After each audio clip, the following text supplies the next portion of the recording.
Some of us, or most of us, have gone through some kind of constipation or diarrhea in our lives. And, a continuous symptom like these is what we call IBS, or irritable bowel syndrome. Hi, this is Cosmic Mike, and welcome to another episode. Digestion is key, or is the main key for everything that happens in our system, because the food we put in gets broken down. That's the first stage after chewing it, after the saliva working on it. So it's very important how that food or the liquids that we drink get digested, and then the absorption happens. So IBS is one of those gastrointestinal, idiopathic functional gastrointestinal disorder, where it's characterized by, abdominal pain, altered bowel habits. It could be constipation, it could be diarrhea, it could be just irritability, pain, a lot of gas and bloating and nausea, and very, sometimes they have sensation of incomplete evacuation. So, that basically, where does it start from? IBS, just like it states, irritable bowel, where it's more in the small intestines and in the sigmoid colon, which is the closest to your rectum. And it really is how the small, the circular and the longitudinal muscles in the small intestines and the colon move or push the fibers or the foods through. And basically it's the function of those muscles, how they move the food through the colon in and out to the rectum. And that's where they get basically not functioning, or the brain is not responding to it, and it's either too fast or it's just too slow, which is constipation. And if it's too fast, there's diarrhea, because they're just kind of flushing things through. And to understand diarrhea and constipation, diarrhea is basically the body trying to get rid of something it doesn't like. Most likely an infection or a bacterial infection.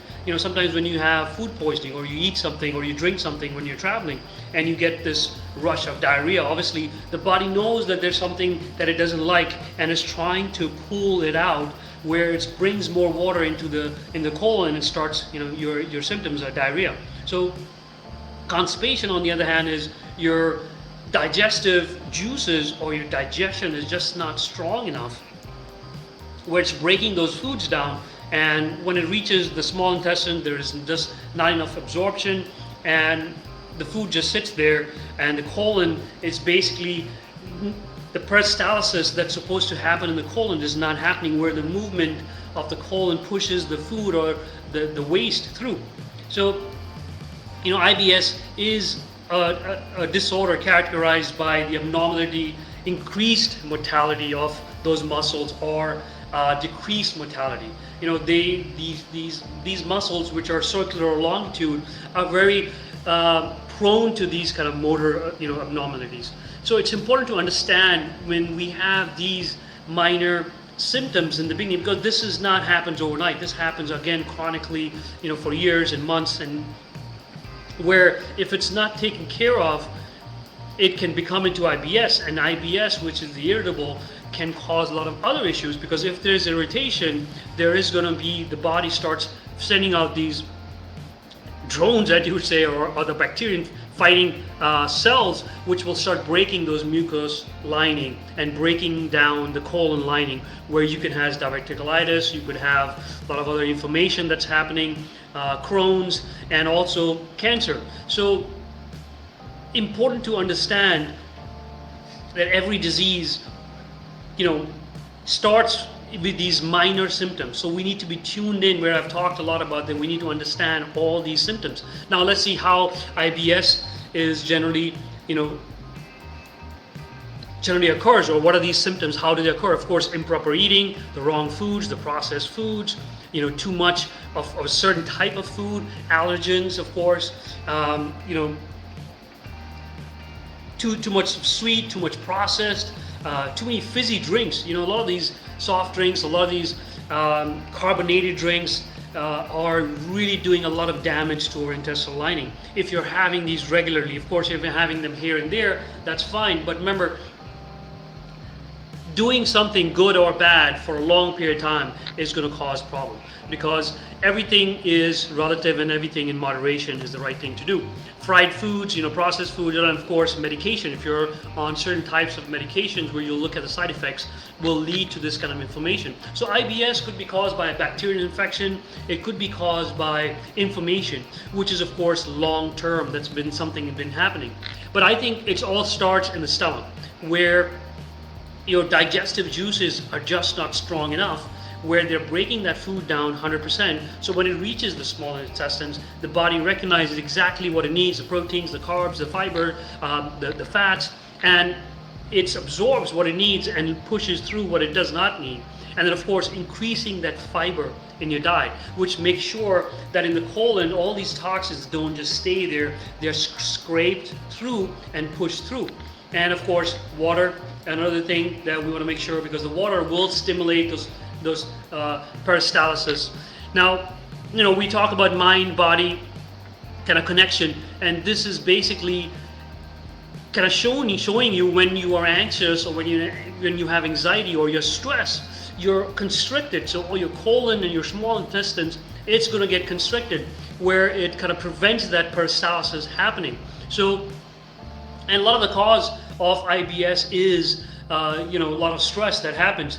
Now there are different ways, different scenarios. Women are more likely to get more IBS, and it's generally between your teenage age to about 40. Women, of course, the menstrual cycle, the post-ovulatory phase is when the progesterone is very high, so constipation kind of comes in, or just before your cycle is starting, that's where you might have diarrhea. Everyone has different symptoms, but a rise in those hormones can cause these issues. But if these symptoms are not taken care of or not realized, then it can prolong. If they're prolonged, it will turn into IBS, which will turn into something really major or chronic, when you reach cancer or diverticulitis, when it's very hard to kind of manage those symptoms. So digestion, really important. Making sure your food that you're eating, small amounts, subtle foods, nothing too heavy, nothing too much gravy, not too spicy. I mean, you can have these things here and there, but not your staple foods every day.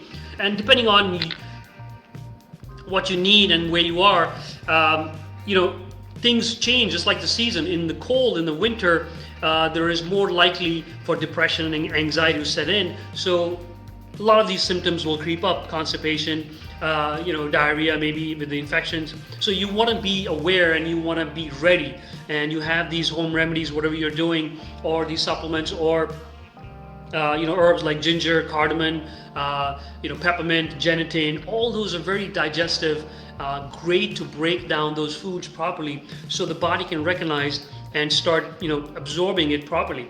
Now, also making sure we are hydrated properly, making sure we have those mucosal or those mucus type foods, cucumbers, okra. Those are also great in lining those mucosal lining and rebuilding that mucosal lining. I mean, I'm 50, so I'm sure a lot of my mucosal lining has gone through and broken down, maybe because if I had too many hot foods, hot liquids, or too much cold liquids, and too much cold foods also can break or damage those foods. I always say our bodies are 98, 97, 98 point, room temperature, what should be, or our body temperature. The food and the liquids we eat should be at that temperature, because the body will recognize the colder the food or the liquid is. Every degree, it says in the Veda, that it takes an hour extra for it to digest. So if your basic meals are being digested between 3 to 4 hours, if you're having a cold raw meal, and that's just going to take a little bit longer. So be aware of these simple symptoms and make sure we are doing the right thing, make sure we're eating at the right time, not too big, smaller meals. not to exercise right after we eat. We all do these things, I do a lot of these issues, but preventing them and really watching that hey, I've got constipation, let me take care of this. Hey, I've got diarrhea, let me start taking care of this. So really being tuned in to your bodies and your system, because the digestive system is one of the main systems.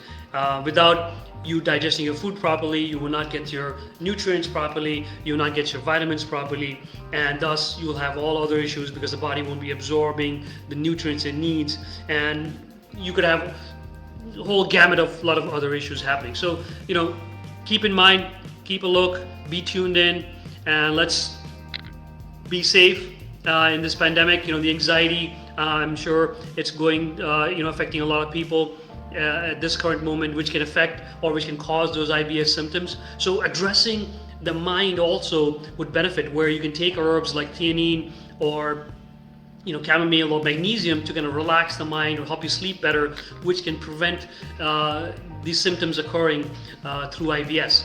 I hope that was insightful, and we'll talk again tomorrow evening, same time, same place, Facebook Live. This is Mike, Cosmic Mike from peachvitamins.com. Thank you. Have a good night.